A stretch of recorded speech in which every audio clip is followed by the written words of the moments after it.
ശബരിമലയിൽ നിന്നും ഓരോ ദിവസങ്ങളുമായി പുറത്തു വരുന്നത് അതീവ ഞെട്ടിപ്പിക്കുന്ന അത്രയധികം ഞെട്ടിപ്പിക്കുന്ന തരത്തിലുള്ള വിവരങ്ങളൊക്കെയാണ്. ശബരിമലയിൽ കൂടുതൽ സ്വർണം മോഷ്ടിക്കപ്പെട്ടിരിക്കുന്നു.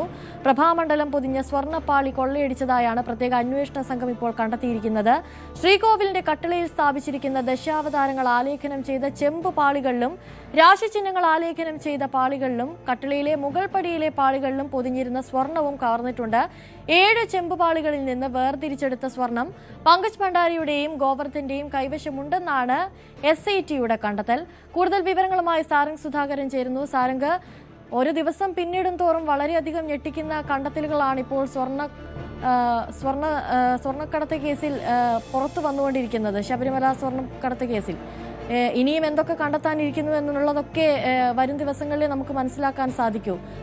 ഇപ്പോൾ നമുക്കൊക്കെ ഉണ്ടാകുന്ന വലിയൊരു സംശയം എന്ന് പറയുന്നത് അവിടെയുള്ള അയ്യപ്പന്റെ വിഗ്രഹം പോലും യഥാർത്ഥമാണോ എന്നതിൽ ഇപ്പോൾ വലിയ തരത്തിലുള്ളൊരു സംശയം ഉയരുകയാണിപ്പോൾ.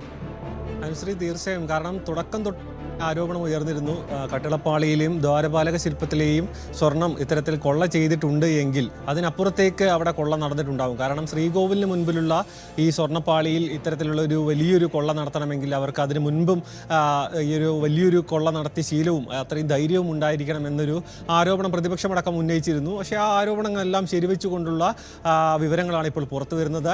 ദ്വാരപാലക ശില്പത്തിലെയും കട്ടിളപ്പാളിയിലെയും സ്വർണം മാത്രമല്ല, ഇപ്പോൾ അനുശ്രീ സൂചിപ്പിച്ചതുപോലെ തന്നെ ദശാവതാരം ആലേഖനം ചെയ്തിട്ടുള്ള ഈ ഒരു ഭാഗത്ത്, അതായത് ശ്രീകോവിലിൻ്റെ ഭാഗത്ത് തന്നെയുള്ള ഈ ഒരു പാളിയിൽ നിന്നുമുള്ള സ്വർണവും കൊള്ള ചെയ്തിരിക്കുന്നു. ആ സ്വർണവും ഇത്തരത്തിൽ ഗൂഢാലോചനയുടെ ഭാഗമായിട്ട് തന്നെയാണ് കൊള്ള ചെയ്തത്. ഒപ്പം കൃത്യമായ ഒരു പ്ലാൻ, പദ്ധതി നടത്തിക്കൊണ്ട് തന്നെയാണ് ഈ സ്വർണം ഇവിടെ നിന്നും കടത്തിയിട്ടുള്ളത് എന്നാണ് മനസ്സിലാക്കാൻ കഴിയുന്നത്.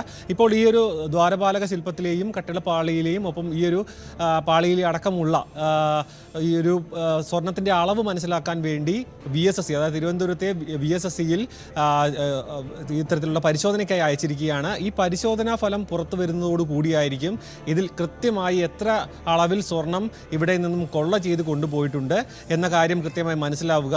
അങ്ങനെയാണെങ്കിൽ ഈ ഒരു ഇപ്പോൾ നമ്മൾ കണക്കാക്കിയതിനേക്കാൾ കൂടുതൽ സ്വർണം ഇവിടെ നിന്നും കൊള്ള ചെയ്ത് പോയിട്ടുണ്ട് എന്ന കാര്യത്തിൽ ഒരു സ്ഥിരീകരണം വരും. ഒപ്പം തന്നെ ഇതിന് മറ്റൊരു വലിയ കാര്യം എന്ന് പറയുന്നത് കടകംപള്ളി സുരേന്ദ്രൻ്റെ അടക്കം പങ്ക് കൂടുതൽ വ്യക്തമാകുന്നു എന്നാണ്. കാരണം ശനിയാഴ്ച ചോദ്യം ചെയ്ത സമയത്ത് ഈ ഒരു മൊഴിയെടുക്കാൻ വേണ്ടി അദ്ദേഹത്തിനെ വിളിപ്പിച്ചിരുന്നു. അതിൽ പല കാര്യങ്ങളിലും വൈരുദ്ധ്യങ്ങളുണ്ട് എന്നൊരു കണ്ടെത്തൽ കൂടി SITയുടെ ഭാഗത്തു നിന്നും ഉണ്ടായിട്ടുണ്ട്.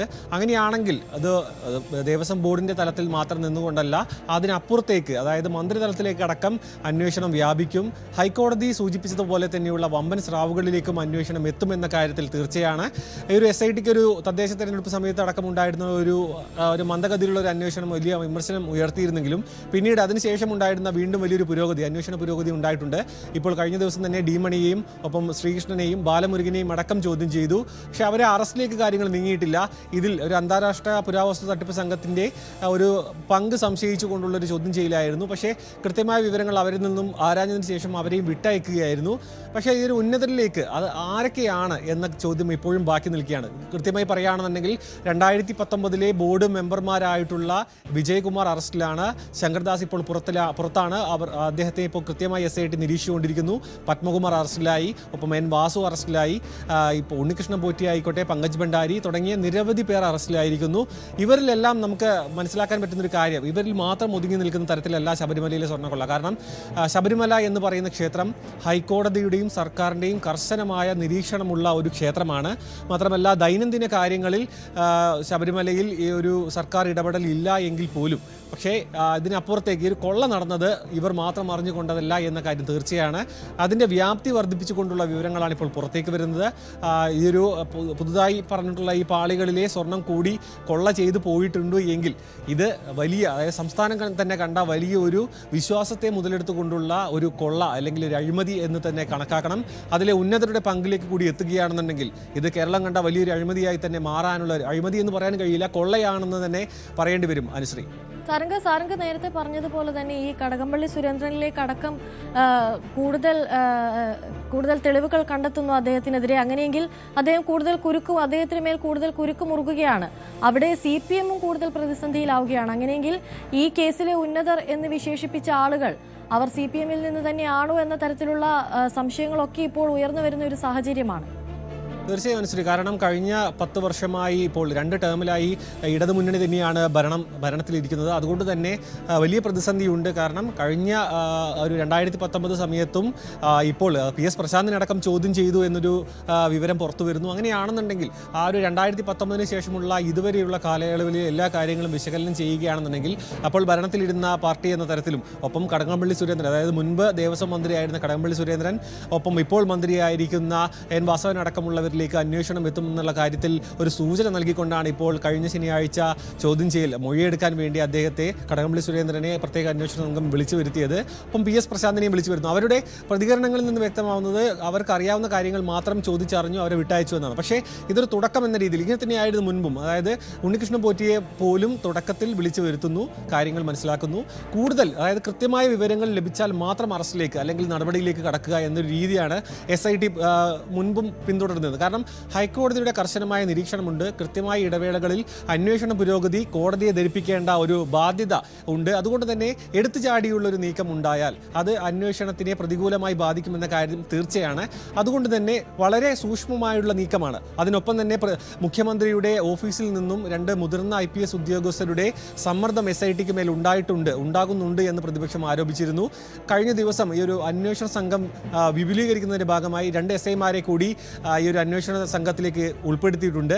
അവർ CPM പശ്ചാത്തലമുള്ളവരാണെന്ന് പ്രതിപക്ഷം ആരോപിച്ചിട്ടുണ്ട്.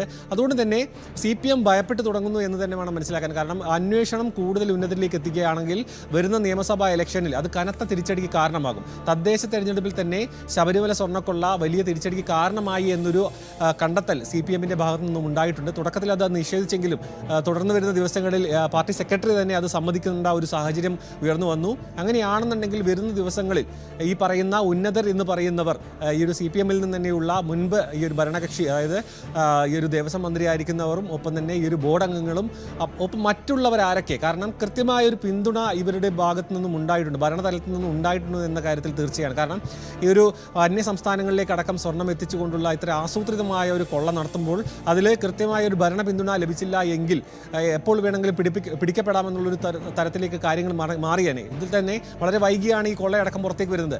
അതുകൊണ്ട് വരും ദിവസങ്ങളിൽ ഉന്നതരിലേക്ക് എത്തുമോ ഇല്ലയോ എന്നതാണ് ചോദ്യം. അതിൽ എത്രത്തോളം കാലതാമസം വരുത്താൻ ഈ ഒരു സമ്മർദ്ദത്തിന് സാധിക്കുമെന്നതും ഒപ്പം തന്നെ ഹൈക്കോടതിയുടെ നിരീക്ഷണം, ഈ 2 കാര്യങ്ങളാണ് പ്രധാനമായി SITയെ നിയന്ത്രിക്കുന്നത്. ഒന്ന്, ഹൈക്കോടതിയാണ് ഈ കാര്യങ്ങൾ നിരീക്ഷിക്കുന്നതെങ്കിലും സർക്കാരിൻ്റെ ഭാഗത്തു നിന്നുള്ള സമ്മർദ്ദവും നിലനിൽക്കുന്നത് കൊണ്ട് തന്നെ എത്ര എളുപ്പത്തിൽ എത്ര കൃത്യതയോടുകൂടി ഉന്നതരിലേക്ക് എത്താൻ പറ്റുമെന്ന ചോദ്യം വരും ദിവസങ്ങളിൽ തന്നെ നമുക്ക് മനസ്സിലാകും. അനുശ്രീ, സാരംഗ്, ശബരിമല പോലൊരു ക്ഷേത്രത്തിൽ നിന്ന് ഇത്രയധികം സ്വർണം മോഷ്ടിച്ചു കൊണ്ടുപോവുക എന്ന് പറയുമ്പോൾ അതിന് പിന്നിൽ നടന്നിരിക്കുന്ന ഗൂഢാലോചന എന്ന് പറയുന്നത് അത്ര നിസ്സാരമായിരിക്കില്ല.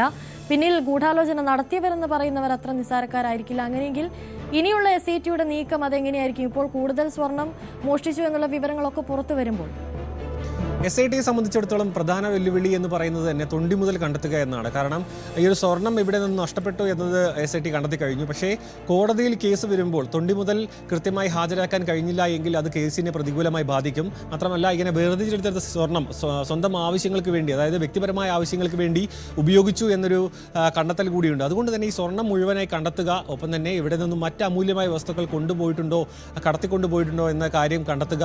അത് ഏത് മാർക്കറ്റിലേക്കാണ് എത്തിയത്, അതായത് ശബരിമല പോലെയുള്ള ക്ഷേത്രങ്ങളിലെ അമൂല്യമായ വസ്തുക്കൾ പുറത്തേക്ക് എത്തുമ്പോൾ അത് അന്താരാഷ്ട്ര മാർക്കറ്റിലേക്ക് എത്താനുള്ള ഒരു സാധ്യതയുണ്ട്. കാരണം വലിയൊരു വില, അതായത് മാർക്കറ്റ് വിലയേക്കാൾ ഉയർന്ന വിലയാണ് ഈ ഒരു പുരാവസ്തുക്കൾക്ക് അന്താരാഷ്ട്ര മാർക്കറ്റിലടക്കം ലഭിക്കുക. അതുകൊണ്ട് ഇത് അന്താരാഷ്ട്ര മാർക്കറ്റിലേക്ക് എത്തിയിട്ടുണ്ട് എങ്കിൽ അത് വലിയൊരു വെല്ലുവിളി ഉയർത്തും. കേന്ദ്ര ഏജൻസിയുടെ ഒരു സാധ്യതയടക്കം നിലനിൽക്കുന്നത് കൊണ്ട് ഇത് വലിയൊരു വെല്ലുവിളി ഉയർത്താനുള്ള സാധ്യതയുണ്ട്. മാത്രമല്ല, തൊണ്ടി മുതലിനൊപ്പം തന്നെ ഉന്നതരുടെ പങ്ക് കൃത്യമായി, ഇതെങ്ങനെ ഗൂഢാലോചനയിൽ പങ്കെടുത്തത് ആരൊക്കെ, ഇത് എക്സിക്യൂട്ട് ചെയ്തത്, അതായത് ഇത് നടപ്പിലാക്കിയതിൻ്റെ പിന്നാമ്പുറത്ത് നിന്നവരാരൊക്കെ, ഇതിൽ കൃത്യമായ സഹായങ്ങൾ എവിടെ നിന്നൊക്കെ ലഭിച്ചു. കഴിഞ്ഞ ദിവസം ഈ N. വിജയകുമാറിൻ്റെ റിമാൻഡ് റിപ്പോർട്ടിലടക്കം ഉണ്ടായിരുന്ന പ്രധാനപ്പെട്ട കാര്യങ്ങൾ എന്ന് പറയുന്നത് ദേവസ്വം മാനുവലിൽ തിരുത്തൽ വരുത്തി. അതായത് ഈ ഒരു സ്വർണം ഇവിടെ നിന്നും പൂശാനായിരുന്നു, അതായത് സന്നിധാനത്ത് വെച്ച് തന്നെ പൂശണമെന്നായിരുന്നു തുടക്കത്തിലെ ദേവസ്വം മാനുവലിലെ കൃത്യമായ നിർദ്ദേശം. അത് മറികടന്നുകൊണ്ട് അതിൽ തിരുത്തൽ വരുത്തിക്കൊണ്ടാണ് ചെന്നൈയിലേക്ക് ഈ പാളികൾ അടക്കം എത്തിച്ചത്. അങ്ങനെയാണെന്നുണ്ടെങ്കിൽ അത്തരം കാര്യങ്ങളിൽ കൃത്യമായി നിലപാടെടുത്ത് ഇങ്ങനൊരു കൊള്ളയ്ക്ക് കൂട്ടുനിൽക്കാൻ ഇവർക്കെല്ലാം ധൈര്യം വന്നിട്ടുണ്ട് എങ്കിൽ കൃത്യമായി ഭരണപക്ഷത്തിൽ നിന്നും ഇവർക്ക് പിന്തുണ ലഭിച്ചിട്ടുണ്ട് എന്ന കാര്യം തീർച്ചയാണ്.